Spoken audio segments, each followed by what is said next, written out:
আসসালামু আলাইকুম।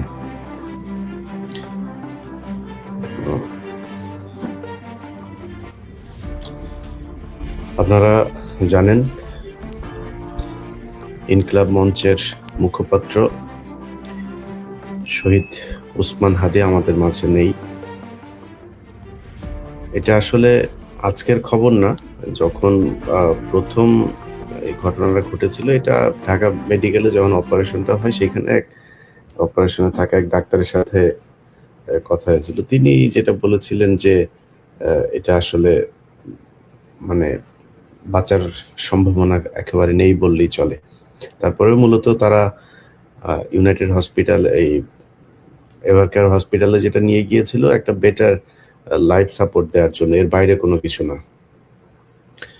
তো দেখেন, এই ঘটনাটা কিন্তু আমি যেহেতু জানি বা অনেকেই জানে, তার মানে সরকারের কাছে ছিল। সে যে মারা যাবে এটা সরকার বুঝতে পারছিল। তারপরেও তার যে খুনি, সেই খুনিকে বাঁচানোর জন্য সরকারের গোয়েন্দা সংস্থা, বিশেষ করে ডিজিএফআই এর কয়েকজন কর্মকর্তা, তারপরে ওর নাম কি, সেলিম আজাদ, ডিএমআই, এরা বৈঠক করে, এই খুনের আগে তারা বৈঠক করে খুনিকে মানসিকভাবে শক্তি দেওয়ার জন্য, তার বের হয়ে যাওয়ার জন্য, তাকে নিরাপদে ভারতে পাঠানোর জন্য কি কি করতে হবে আমরা এখনো নিশ্চিত না। এই ডিজিএফআই দেয়া কথাবার্তা আমরা বিশ্বাস করি না। তারা বলছে যে সে পালিয়ে গিয়েছে। সে আদৌ পালিয়ে গিয়েছে কিনা এখনো পর্যন্ত আমরা জানি না। হইতে পারে ফয়সাল মাসুদ সে দেশেই আছে এবং ডিজিএফআই তাদেরকে বাঁচানোর জন্যই তাদের নিয়ন্ত্রিত বিভিন্ন লোকজনকে দিয়ে তারা এটা বারবার বলানোর চেষ্টা করছে যে এই মুহূর্তে তিনি পাস হয়েছেন, এই মুহূর্তে তিনি চলে গেছেন, এই মুহূর্তে তিনি কোথায় কি করছেন সবকিছু জানেন। শুধু এইটা জানেন না যে তিনি যে পালিয়ে যাচ্ছেন। তা আপনারা এত কিছু যেহেতু আপনারা সোশ্যাল মিডিয়াতে দিচ্ছেন, ধরেন আমি একজনের নাম বলি, যেমন জুলকারনাইন সায়ের, উনি ওনার ফেসবুকে করেছেন। এটা তো ওনার তথ্য না, ওনাকে নিশ্চয়ই গোয়েন্দা সংস্থায় দিয়েছে ওনাকে, এবং ওনাকে যে তথ্যটা দেওয়া হয়েছে সেটা গোয়েন্দা সংস্থা জেনেই দিয়েছেন। তাহলে গোয়েন্দা সংস্থা আগে কেন ওনাকে দেন নাই যে এই জায়গা দিয়ে পালিয়ে যাচ্ছেন বা এইভাবে খুন হবেন, এখানে এই হচ্ছে, এগুলো দিতে পারেন নাই। ওনারা যাওয়ার পরে তারপরে ওনার সোশ্যাল মিডিয়াতে উনি কার কার সাথে যোগাযোগ করছেন, হোয়াটসঅ্যাপে কাকে কাকে ছবি পাঠিয়েছেন, সেই তথ্য তিনারা বিভিন্ন জনকে দিচ্ছেন। সেটা জুলকারনাইন সায়ের সহ আরো নিশ্চয়ই অন্যান্য অনেক সাংবাদিকদেরকে তারা দিয়েছেন, কিন্তু তার আগে তারা দেয় নাই।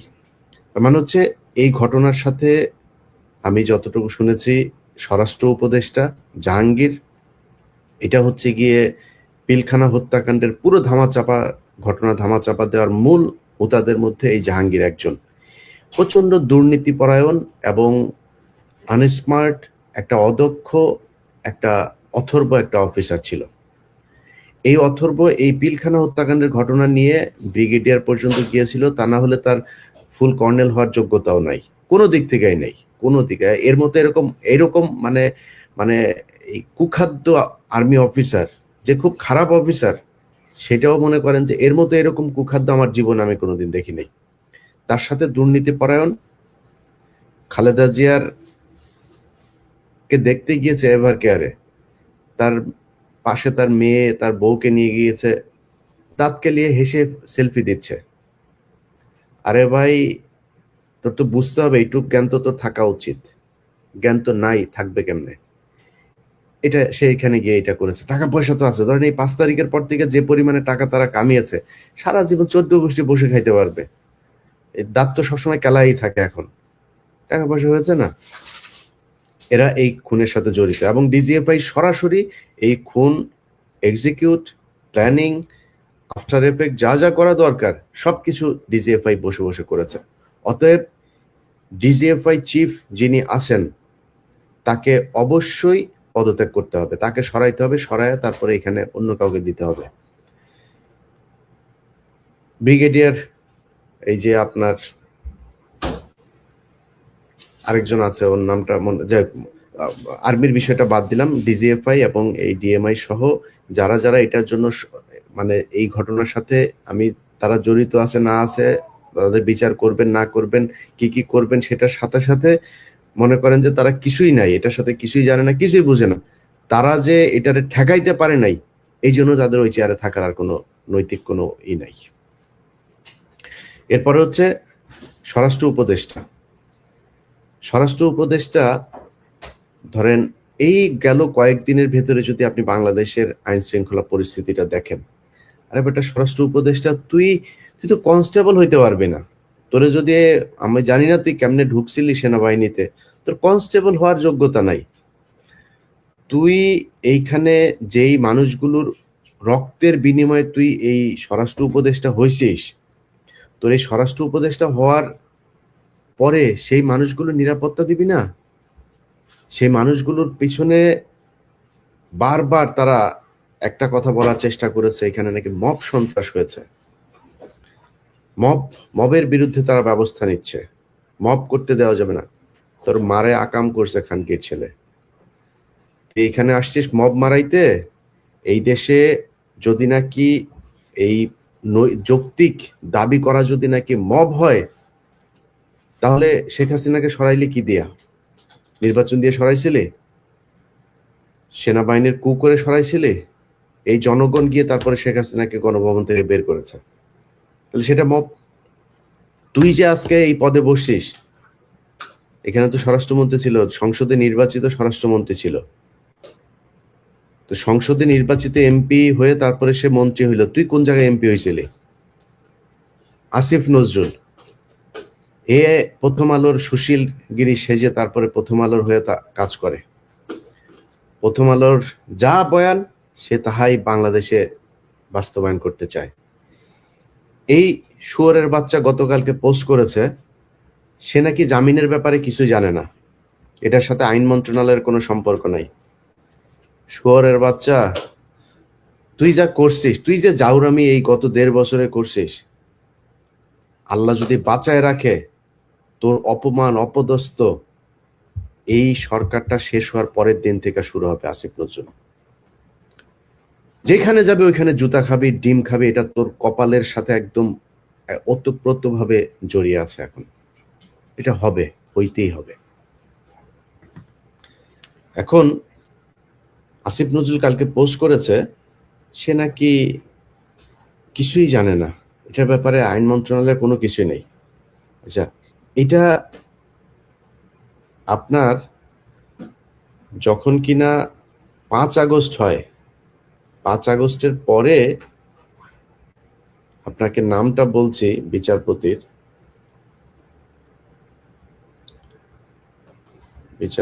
নামটা হলো শেখ তাহসান আলী।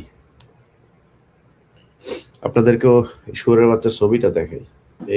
এই খানকির ছেলে, ওর মা দৌলতদিয়াতে গিয়া তারপরে বিভিন্ন বেটাদের সাথে আকাম করে ওরে পয়দা করছে।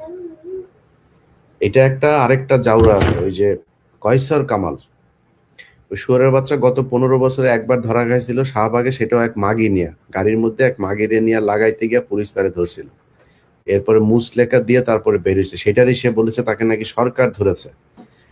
এবং এই মোটামুটি মানে আমি জানি না, তারেক রহমানের অনেক কিছু আমার খুব ভালো লাগে, কিন্তু তারেক রহমানের আশপাশে সব মাদারচোদ, ওইখানে সব মাদারচোদ তারেক রহমানের আশপাশে। কেমনে যায়? ওই যে আরেকটা আছে ওয়াহিদুজ্জামান অ্যাপেলো, এখন কি ছেলেরা সব কটা শুয়োরের বাচ্চা। এই শুয়োরের বাচ্চাগুলো সব পাশে পাশে গিয়া তারপরে এদেরকে, এই কায়সার কামাল আর এই শুয়োরের বাচ্চা, এই দুইটায় মিলে এই এর বেঞ্চে আপনার এই হাইকোর্ট থেকে ও জামিনটা হয়েছে। এই আজকে যে হাদির করা হলো, হাদিকে যে মারা হইলো, এই তো জেলে থাকার কথা।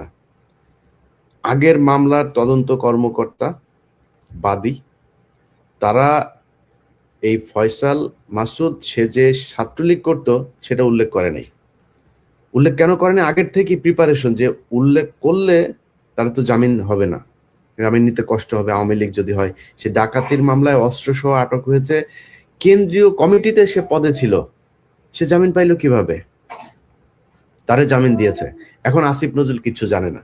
আসিফ নজরুল খানকির ছেলে, তুমি যে বিচারপতিদেরকে যে তুমি করলা, তুমি যে নিয়োগ দিলা, বিচারপতিরা তোমার মার শাটার ভিতর দিয়ে আসছিল, মাদার চোদ কোন দিক দিয়ে আসছিল? শুয়ারের বাচ্চারা কোথাকার, গায়ে লাগে না খানকির ছেলেরা? এই মানুষগুলো রক্তের উপরে দাঁড়ায়, তারপরে তোরা উপদেষ্টা হইছিস, তোরা বড় বড় পদে বিচারপতি হয়েছে। এই খানকির পোলা, এই যে তাহসান সোরের বাচ্চা, 5 তারিখের পরে সেইখানে এই তাকে বিচারপতি নিয়োগ করা হয়েছে, জামিন দিয়ে দিছে। সে যার রক্তের বিনিময়ে বিচারপতি হইল, সেই লোকটার, সেই মানুষগুলিরও খুন করার জন্য খুনিরে সে জামিন দিল। এবং এরপরে তার কি হবে, এরপরে সে বের হয়ে যাবে, চলে আসবে, সবকিছু তাদের প্রি প্ল্যান্ড। এইভাবেই হয়েছে। এখন ভাই মানসিকভাবে আসলে খুব বিধ্বস্ত অবস্থায় আছি ভাই। বিশ্বাস করেন, 5 তারিখের পর থেকে আজকে পর্যন্ত আসিফ নজরুলের সাথে আমার কোনো ব্যক্তিগত সমস্যা আছে, স্বরাষ্ট্র উপদেষ্টার সাথে আমার ব্যক্তিগত সমস্যা আছে, এই কয়সার কামাল আমার সাথে ভালো সম্পর্ক ছিল, এই অ্যাটর্নি জেনারেল খুব ভালো সম্পর্ক ছিল। আরে ভাই তোরা মানুষের চোদা রে, মাদার চোদেরা, মানুষের চোদা তোরা। মানুষ তোর মারে লাগায়া জন্ম দিছে এই দুনিয়ার ভিতরে। যদি তাই হইতো তুই তোরা মানে এই কাজগুলি করলি কিভাবে? একটা মিনিমাম একটা মানে এই মানুষের যেই এই থাকে, মানে বর্ডার লাইন থাকে, এইটুক মনুষ্যত্ববোধ তোরা দেখাইস না। টাকা পয়সার অভাব আছে, কয়সার কামাল বস্তায় ভরে ভরে টাকা নিয়ে গিয়েছে, বস্তায় করে করে এই কোর্ট থেকে টাকা নিয়ে গিয়েছে। আর কত টাকা লাগবে তোদের? কত টাকা দরকার আছে নাকি আরো? তোরা আওয়ামী লীগের লোকজন রে গড়ে পর্দায় সমানে জামিন করাইছিস। আসিফ নজরুল খানকির বলা সুরের বাচ্চা, কয় টাকা লাগবে রে তোর? আরো কত হাজার কোটি টাকা দরকার আসিফ নজরুল তোর বাঁচার জন্য, আরো ভালো থাকার জন্য। বল কত মাগি লাগবে, কি লাগবে বল, নিয়ে তারপরেও যা, দেশটারে শান্তিতে থাকতে দে। ও এক ইউনুস খানকির পোলা, এই মাথার চোদ ইউনুস শুয়ারের বাচ্চা হালা সারা জীবন হইল গিয়ে ওয়েস্টার্ন লাগাইছে, মদখোর শুয়ারের বাচ্চা বাংলাদেশে নিয়ে সুদের ব্যবসাটা করে ওরে দিছিল শান্তিতে। শান্তিতে নোবেল খারাপ আমরা জানি না।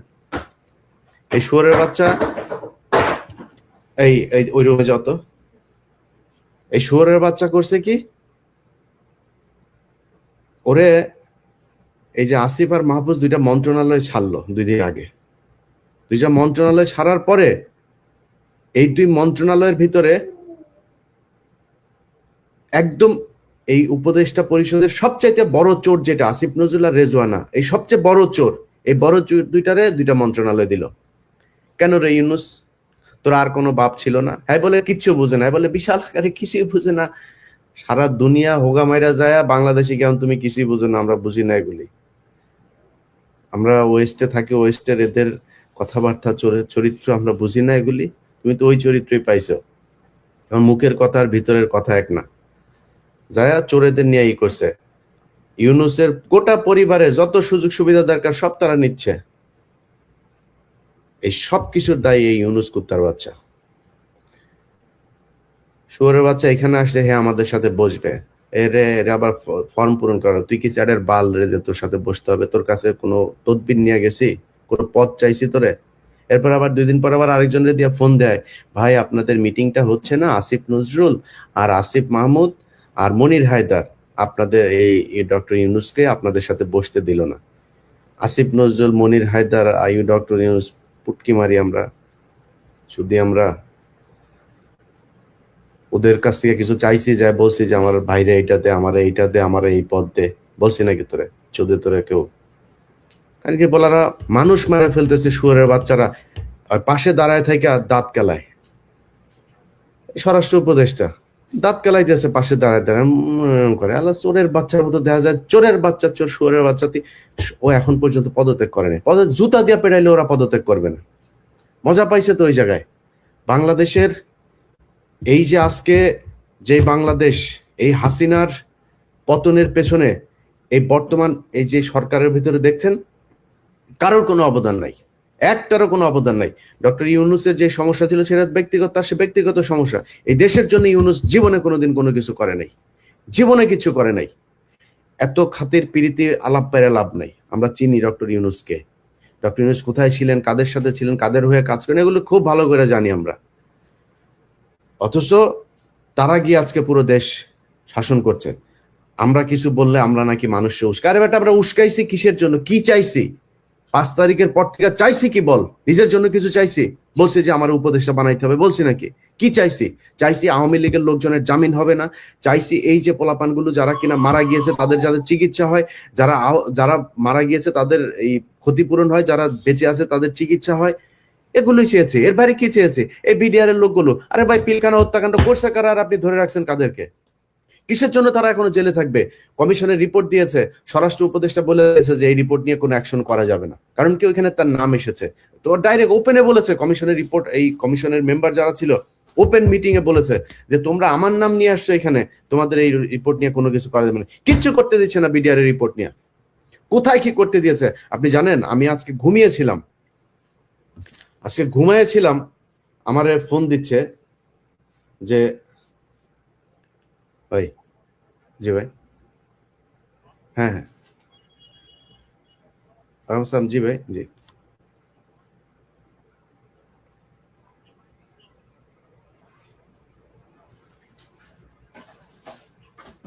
যা দরকার ভাই, যা লাগে করা হবে, যেটা দরকার হয় সেটা করা হবে, যা লাগে, যা দরকার হয় করা হবে ভাই। দেন আমার, জাস্ট নাম্বার দিয়ে দেন, নাম্বার দিয়ে দেন।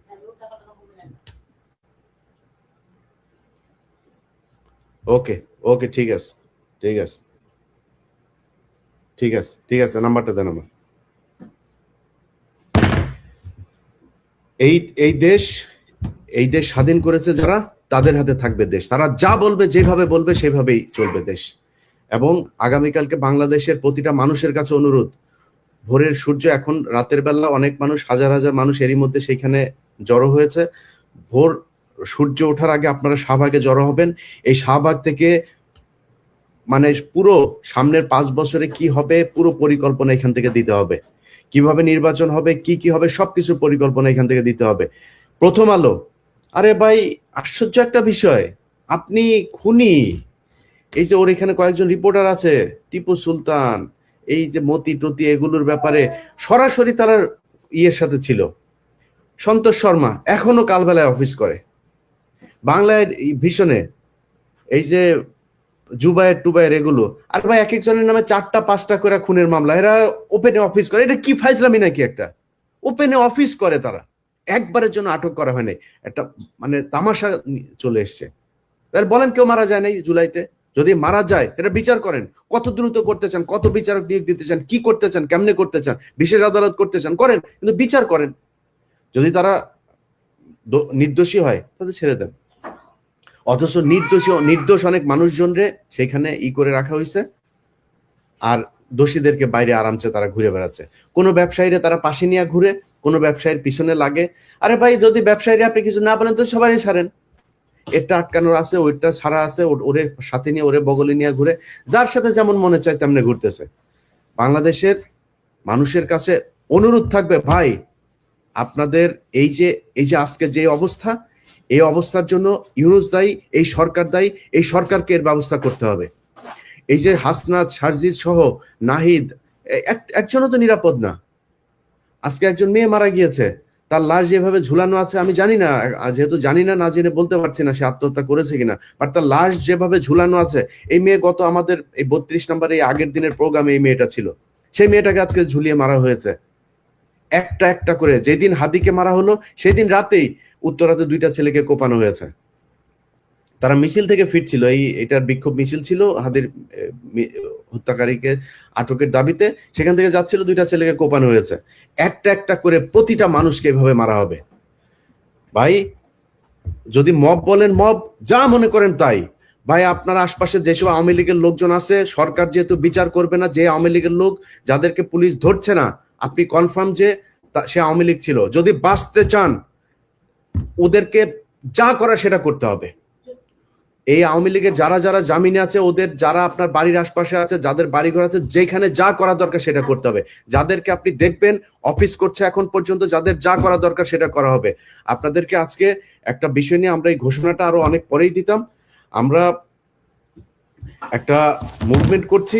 এই মুভমেন্টে বাংলাদেশের অনেক পরিচিত মুখ, যারা দেশপ্রেমিক, যারা এই গত 15 বছর নির্যাতনের শিকার হয়েছে, তাদেরকে নিয়ে এই বাংলাদেশ আজাদি মুভমেন্ট তো এই বাংলাদেশ আজাদী মুভমেন্টের একটা কমিটিও তৈরি করা হয়েছে, একটা কনস্টিটিউশনও করা হয়েছে। এটার মূল যে কারণে করা হলো সেটা হচ্ছে যে হাদি মারা যাওয়ার যেই মানে গুলিবিদ্ধ হওয়ার যে ঘটনা, সেই ঘটনার পরে আমরা মনে করলাম না এইভাবে মরতে দেওয়া যাবে না, একটা প্ল্যাটফর্ম থাকতে হবে যেখানে সবার অভিভাবক থাকবে। সেখানে তারা কিছু কিছু জায়গায় আমরা কোনো পলিটিক্যাল কে নির্বাচনে আসবে, কে নির্বাচনে যাবে, কেমনি নির্বাচন হবে, এগুলো নিয়ে আমাদের কোনো মাথা ব্যথা নেই। কিন্তু ভারতের ব্যাপারে এই ভারত শুরু থেকে আজকে পর্যন্ত আমাদের এই দেশের পেছনে ছিল, আমাদের সব সময় আমাদের দেশে অশান্তি তৈরি করে রাখা, আমাদের দেশপ্রেমিকদেরকে হত্যা করা, সব জায়গায় ভারত ছিল। অতএব এই ভারতের ব্যাপারে আমরা এক থাকবো এবং ভারতের ব্যাপারে বিভিন্ন সিদ্ধান্ত এই বাংলাদেশ আজাদী মুভমেন্ট আপনাদের সামনে নিয়ে আসবে এবং তাদের এখানে যারা যারা আছে তাদের নামগুলো আপনারা জানতে পারবেন। এটা হয়তো কালকের ভেতরেই আপনাদের সামনে চলে আসবে এবং এই যে কালকে শাহবাগে যেটা হবে সেখানেও হতে পারে, আমি এখনো জানি না, তাদের মিটিং চলছে এখন পর্যন্ত, তারা কালকে হয়তো আপনাদেরকে সেই ঘোষণা দেবে। তো আপনাদের কাছে অনুরোধ থাকবে ভাই, যে যে জায়গায় আছেন, কে মব বললো আর কে কি বললো জানার দরকার নাই। আপনার জীবনে নিরাপত্তা আপনার। এই দেশ আসিফ নজরুল স্বাধীন করেনি, এই দেশ ডক্টর ইউনূস দেশেই ছিল না, এই দেশে স্বরাষ্ট্রমন্ত্রী এই উপদেষ্টা হয়েছে, চিনেন নাকি তারা? এই রেজওয়ানা সারা জীবন নিচতলা ভাড়া দিয়ে খেয়েছে, এখন তো বুড়া হয়ে গেছে, এখন হয়তো ওইভাবে আসিফ নজরুল ছাড়া কেউ খায় না। এখন ও সারা জীবন টাকা পয়সা এই বিদেশিদের কাছ থেকে পয়সা পাতি নিয়ে এভাবে চলে, কোনোদিন তার কোনো সমস্যা হয় নাই, কখনোই তার কোনো সমস্যা হয় নাই। বলেন পার এই 15 বছরে কি হয়েছে? আদিলুর ভাই কয়দিন জেলে ছিল, সে আদিলুর ভাইদের দেখেও এখন মাথা ঘুরায় যে ভাই কি করেন কি ভাই? আরে ভাই, আপনাদের হাতে দেশটা দেওয়া হইলো, সেই দেশটার এইভাবে ধ্বংস করে দিলেন। একটা বিপ্লব, এরকম বিপ্লব সারা পৃথিবীতে কোনোদিন কেউ করতে পারে নাই। পুরো একটা দলের সব কটারে দেশ থেকে যেতে বাধ্য করেছে এই দেশের সাধারণ মানুষ। সেই মানুষগুলিরে আপনারা কি দিলেন? এখন পর্যন্ত আহত অনেকের চিকিৎসা দেওয়া হয় নাই, এখন পর্যন্ত নিহত অনেকের পরিবারের টাকা পায় নাই। যার যেমন মনে চায় একটা হাস্যকর অবস্থায় নিয়ে গিয়েছে জুলাই পুরো আন্দোলনটাকে। তাদের কারণে আজকে আপনি এখানে বসে আছেন। যাই হোক ভাই, বিচার যার যার বিচার তার করতে হবে। এটার জন্য যদি নাকি সরকার আইন প্রয়োগকারী সংস্থা বিচার স্বাভাবিক নর্মাল বিচার প্রক্রিয়া দিয়ে যদি করতে না পারে, যার যার হাতে তার বিচার করে নিতে হবে। এই ছাড়া কোনো উপায় নেই। সরকারের কাছে আমরা বারবার দাবি করেছি বিভিন্ন বিষয় নিয়ে, করে নাই। আমি আজকে একটা কথা খুব খুব সুন্দরভাবে বলে রাখি, আসিফ নজরুল স্বরাষ্ট্র উপদেষ্টা, যারা যারা আসিস তোরা খানকির ছেলেরা শোন, তোদের যদি নাকি সরকার থেকে যদি নাকি তোরা খালি সরবি, খালি তারপরের দিন থেকে তোদের পেছনে লাগা হবে। যত টাকা দরকার হয় তত টাকা খরচ করা হবে, যাদের কাছ থেকে টাকা নিতে দরকার হয় তার কাছ থেকে নেওয়া হবে, দরকারে জিম্মি করা হবে, যেমনে দরকার হয় তেমনি টাকা পয়সা আদায় করে তারপরে তোদের পিছনে লোক লাগানো হবে, যেটা দরকার হয় সেটা করা হবে। তোদের শান্তিতে টাকা পয়সা নিয়ে তোরা থাকবি, তোদের শান্তিতে থাকতে দেওয়া যাবে না, থাকতে দেওয়া হবে না তোদেরকে। তোরা কি মনে করছিস এই দেশের সব মানুষ তোদের মতো বিক্রি হয়ে গিয়েছে? এই দেশে জুলাইতে যারা জীবন দিয়েছে, যারা আহত হয়েছে, যারা রাস্তায় নেমেছিল, তারা সব ঘরে চলে গিয়েছে? তাদের কিছু নাই? তারা রাস্তার মধ্যে তারা কিছু করতে পারবে না? সব আছে, খালি তাদের একজন নেতা ছিল না, সেটার ব্যবস্থা, সেটার জন্য একটা আমব্রেলা, একটা শেড তৈরি করা হচ্ছে। এই ভাষা, এই আজাদী মুভমেন্ট বাংলাদেশ যেটা, সেটা হবে তাদের একটা প্ল্যাটফর্ম। সেখান থেকে সবকিছুর বিচার করা হবে, সেখান থেকে সবার প্রতিশোধ নেওয়া হবে। কি করা দরকার, যা করা দরকার সেটা করতে হবে। সবাই ভালো থাকেন, দেখেন কি হয়। যার যার অবস্থান থেকে শাহবাগে চলে আসবেন এবং আগামীকালকে সকালের মধ্যে অবশ্যই সবাই শাহবাগে থাকবেন। এখান থেকে ফয়সালা হবে কি হবে, রাষ্ট্রের কৌশল কি হবে। যাদেরকে যেসব বিচারকদের এই আসিফ নজরুল এই খানকির ছেলে বলছে যে ওনায় কিচ্ছু জানে না, শুয়োরের বাচ্চা, তুই জানিস না? তুই বিচারকদের নিয়োগ দিস নাই? এই শুয়োরের বাচ্চা, এখন পর্যন্ত বিভিন্ন জায়গায় এই জেলা দায়রা জজ টজ এইসব জায়গাতে এই হিন্দুগুলোরে বসায় রাখছে, যে হিন্দুগুলো এই কয়েক বছর কোটি কোটি টাকা করছে, সেগুলোর বসায় রাখছে। সেগুলোর এখন পর্যন্ত ঢাকা থেকে নিয়ে বিভিন্ন জেলায়, অনেকগুলো ঢাকাতেও, এই যে আসিফ নজরুলের পিএস মাসুম, শুয়োরের বাচ্চা সারা জীবন আওয়ামী লীগের দালালি করছে, তারা এনে তার পিএস বসায় রাখছে। সব পুরো একদম আইন মন্ত্রণালয় সে চালায়। আসিফ নজরুলের মাঝে মধ্যে মাগিয়ে এনে দেয়, আসিফ নজরুল লাগায়, আর কিছু না, আর কোনো সমস্যা না। টাকা পয়সা যা দরকার সবকিছু পাঠাই দিচ্ছে বাইরে। ভাই, বিদেশে যারা আছেন, প্রতিদিন পত্রিকা খুললেই সবচাইতে ভালো সুন্দর নিউজটা হয়েছে 8 দিনে রেমিটেন্স আসলো 1.2 বিলিয়ন, 8 দিনে এত হাজার কোটি টাকা খালি রেমিটেন্স যায়। ভাই, আল্লাহর ওয়াস্তে আপনাদের কাছে অনুরোধ থাকবে, এই ইউনূস খুনের সরকার, এই বদমাইশরা যতদিন থাকবে, আল্লাহর ওয়াস্তে আপনারা রেমিটেন্স পাঠানো বন্ধ করেন। এরা আপনারা রেমিটেন্স পাঠান, আর এরা হচ্ছে গিয়ে সেই টাকা বাইরে পাচার করে। একটা উপদেষ্টা টাকা দেশে রাখে না, সব কয়টা বাইরে পাঠাচ্ছে, সব কয়টা বাইরে পাঠায় বিভিন্ন দেশে, অস্ট্রেলিয়া, কানাডা, আপনার তুরস্কে পাঠাচ্ছে, তারপরে পর্তুগালে পাঠাচ্ছে, এখানে পাঠাচ্ছে, এটা করছে তারা। সো তাদেরকে টাকা পাঠায় না, আল্লাহর রাস্তে আপনারা টাকা পাঠায় না, ওরা টাকা দেশে রাখছে না। নির্বাচিত সরকার আসুক, সেটা বিএনপি আসুক আর জামাত আসুক, তারপরে আপনারা টাকা পাঠানো শুরু করবেন। কারণ এরা আমাদের এই রক্তের সরকার না, এরা সব নিজের পেট ভরার জন্য, নিজেদের মতো করে নিজেরা চলার জন্য এখানে এসছে। তো সবাই ভালো থাকেন, আবার আপনাদের সাথে যুক্ত হব রাতে অথবা কালকে সকালে আবার যুক্ত হব।